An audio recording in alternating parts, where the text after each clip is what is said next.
symposium. Professor Tony Hannon and I organized a symposium on gene-environment interactions in neurodegeneration. And the take-home messages, we had 4 excellent talks. It was Tony Hannon talking about Huntington's disease mice and how modulating their environment can change their progression of the disease and some mechanisms of that. We had Melanie Meyer-Luhmann from Germany, who was talking about Alzheimer's disease mice with similar enrichment.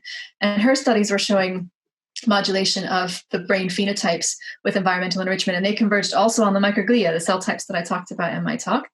And we had Anna Stevenson, who talked about human data in an aging cohort, the Lothian birth cohort, showing that inflammatory markers correlate with cognitive decline in older age in the absence of dementia.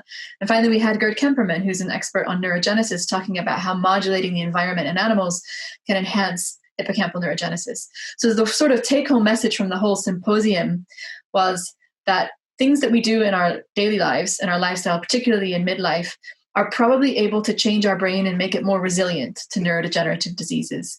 And we know that in the terms of dementia, which is the field that I work in, so I know the literature most closely, for dementias, the 3 biggest risk factors are age, genetic risk factors, and environmental or lifestyle risk factors. And we think there are meta-analyses out there in the field that suggest up to 1/3 of dementia cases could be prevented by modifiable lifestyle factors. So what we're trying to do, and what the speakers in the symposium were trying to do, is to understand the biology of that. How is changing your lifestyle changing the brain to make it more resilient to these diseases?